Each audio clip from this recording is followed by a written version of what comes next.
साक्षी के पैदा होते ही उसकी मां गुजर जाती है, जिसके बाद उसके पिता आलोकनाथ अकेले ही उसका पालन पोषण करते हैं।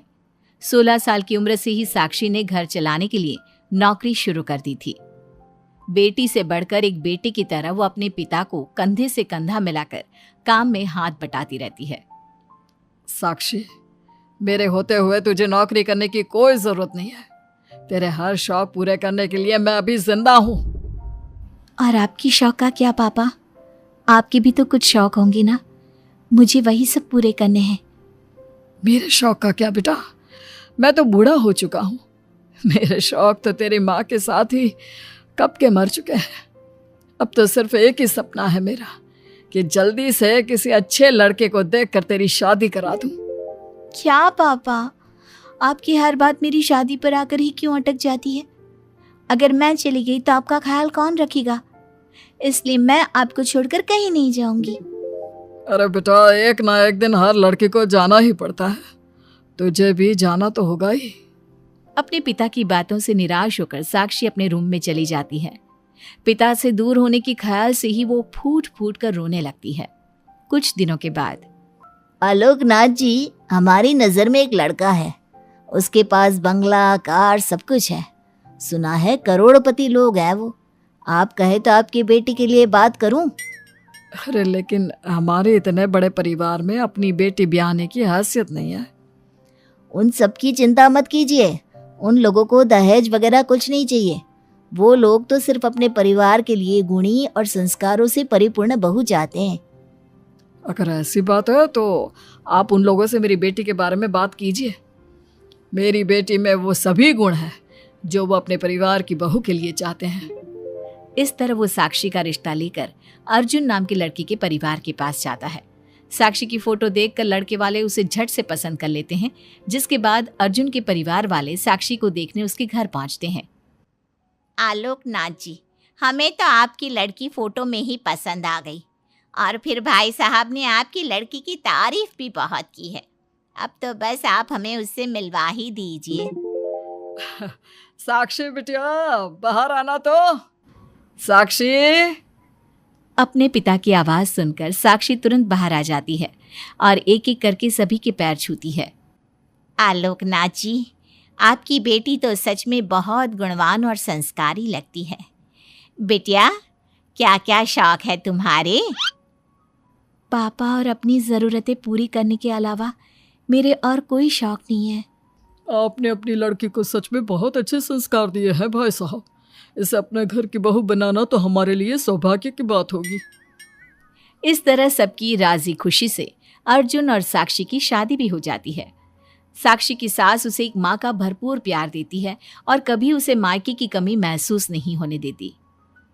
साक्षी बेटा, तू आराम कर। सुबह से घर के काम पर लगी है, थक गई होगी अब बिटिया। नहीं माँ, मैं ठीक हूँ, अब चिंता मत कीजिए। मैंने कहा ना, अपने रूम में जाकर आराम कर। अरे काम की टेंशन मत ले। अपनी सास की जिद के आगे हार मानकर साक्षी अपने रूम में चली जाती है। थोड़ी देर बाद उसका पति भी वहां पहुंच जाता है। साक्षी, तुमने मेरी रेड कलर की फाइल देखी क्या? जी नहीं, मैंने तो आपकी कोई फाइल नहीं देखी। साक्षी, तुमसे मेरी एक फाइल तक नहीं संभाली जाती। 1000 बार बोला है तुमसे कि मेरे सामान को हाथ मत लगाया करो। मेरी सुनती ही कहाँ हो तुम? माँ ने बहुत सर पर चढ़ा रखा है तुम्हें।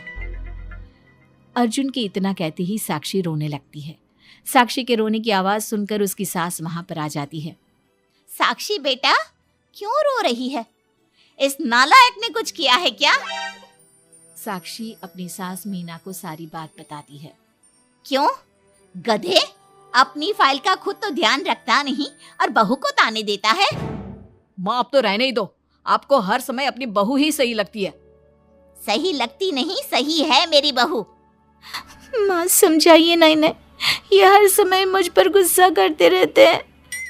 खबरदार अर्जुन, जो आज के बाद तूने मेरी बहू के साथ ऐसा बर्ताव किया तो मुझसे बुरा कोई नहीं होगा। अपनी माँ की डांट सुनकर अर्जुन वहां से चला जाता है। बहू, अगर दोबारा ये तुम्हें ऐसा कुछ कहे तो तुम मुझे आकर फौरन बोल देना। मैं हमेशा तुम्हारे साथ खड़ी रहूंगी बेटा। माँ, आप सच में बहुत अच्छी हो।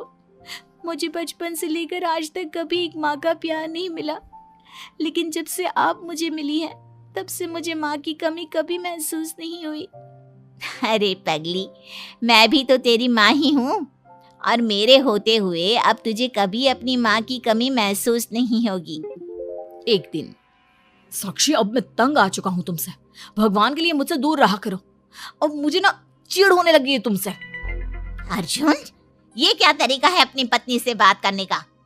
माँ प्लीज, आप रोज रोज इसकी पैरवी करने मत आया कीजिए। अरे क्या हुआ, सुबह सुबह तमाशा क्यों लगा रखा है? पापा, आपको पता है इस साक्षी की वजह से मेरा लैपटॉप खराब हो गया है। ऑफिस का पूरा डाटा इसी में था, और देखिए ना, इसने उसमें चाय गिरा दी। अब मैं अपने बॉस को क्या जवाब दूंगा? माँ मेरा यकीन कीजिए, मैंने जानबूझकर चाय नहीं गिराई। मैं तो इन्हें दे रही थी चाय, लेकिन इन्होंने ही ठीक से नहीं पकड़ी। अच्छा, तब इसमें भी मेरी ही गलती है। वाह साक्षी वाह।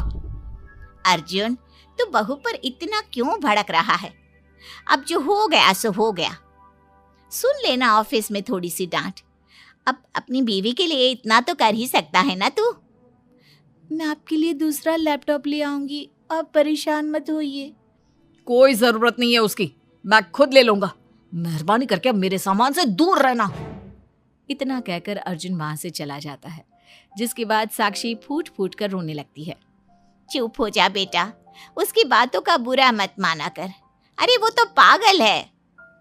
मीना के इतना कहते ही साक्षी उसे कसकर गले लगा लेती है। माँ, आप नहीं होती तो मेरा क्या होता? मैं बहुत भाग्यशाली हूँ जो भगवान ने मुझे सास के रूप में मेरी माँ लौटा दी है।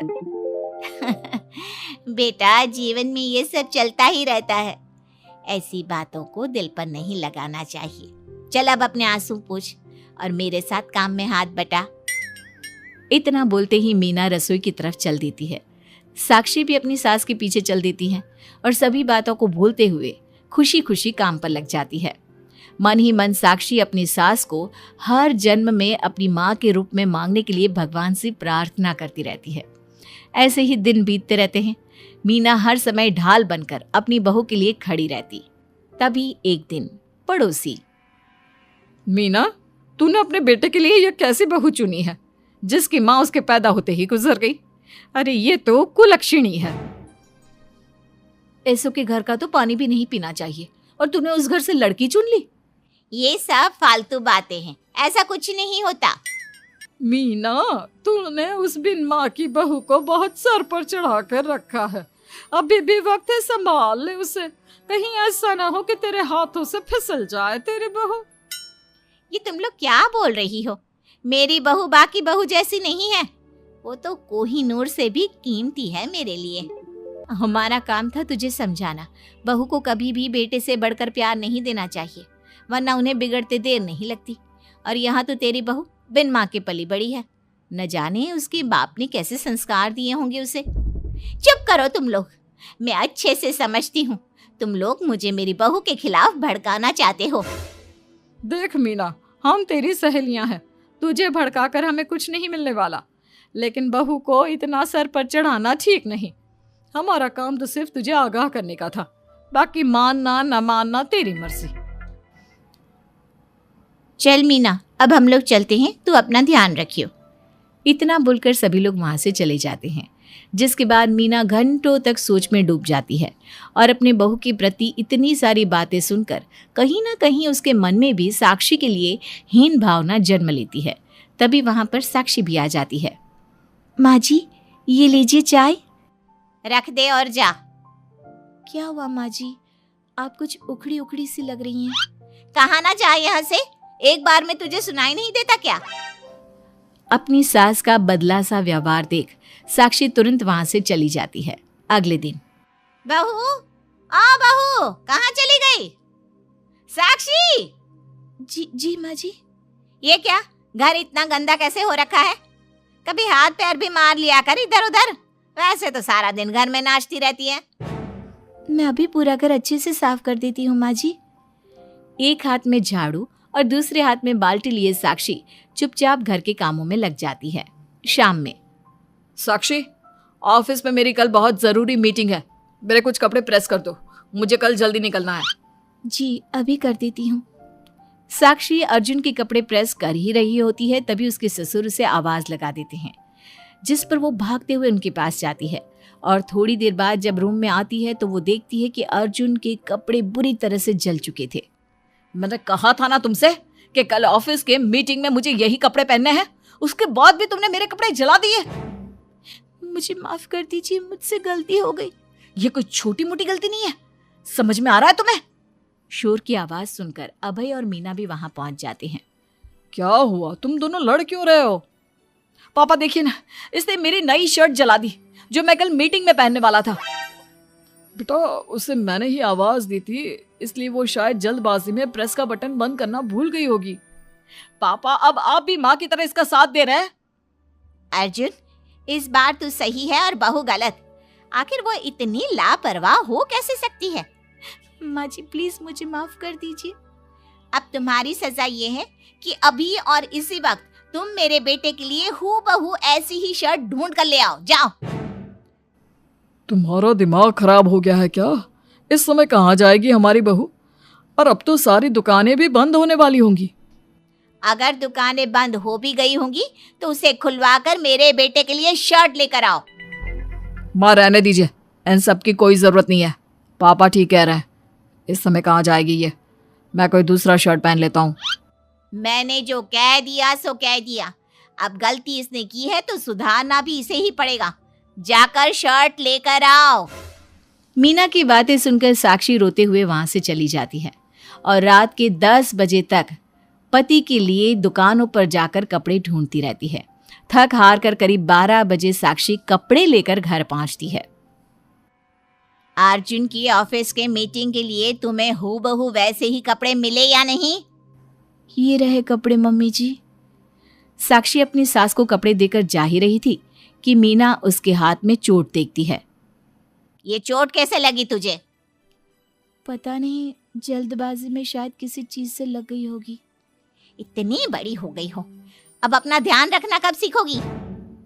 आप तो जानती ही हैं माँ, मैं बिन माँ की पली बड़ी हूँ। माँ के ना होने के कारण मेरे सर पर इतनी जिम्मेदारियाँ थी जिन्हें निभाते निभाते मैं खुद का ख्याल रखना ही भूल गई।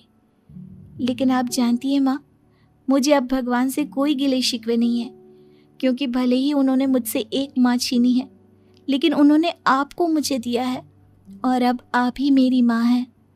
इतना कहकर साक्षी माँ से चली जाती है। साक्षी की बातों को सुनकर मीना को भी अपने कहे और अपनी गलतियों पर पछतावा होने लगता है, इसलिए वो बिना खाए पिए ही सो जाती है। अगले दिन, माँ जी कल का सारा खाना तो ऐसे ही पड़ा है, आपने अच्छे से खाना नहीं खाया था क्या? मुझे भूख नहीं थी कल। साक्षी अपनी सास के दर्द को समझ जाती है और उसका हाथ पकड़ते हुए कहती है, चलिए माँ जी, मैंने आपके लिए आपकी फेवरेट छोले भटूरे बनाए हैं। आपने कल रात से कुछ नहीं खाया था ना, इसलिए सुबह उठते ही मैंने पहले आपके लिए खाना बनाया है। खाना तो तूने भी नहीं खाया होगा ना, चल जाकर पहले तू खा ले। माँ जी क्या हम साथ बैठकर खाना नहीं खा सकते प्लीज? बहुत दिन हो गए हैं। साक्षी के इस तरह बोलने से मीना का दिल पिघल जाता है और वो मान जाती है। साक्षी मीना के लिए खाना लगाती है, जिसका पहला निवाला मीना अपनी बहू को खिलाती है। मुझे माफ कर दे बेटा, मैं जानती हूँ पिछले कुछ दिनों से मैंने तुझे बहुत चोट पहुँचाई है, हो सके तो मुझे माफ कर देना। नहीं नहीं माँ जी, आपका पूरा हक है मुझे डांटने का। मुझे आपकी किसी भी बात का कभी बुरा नहीं लगा।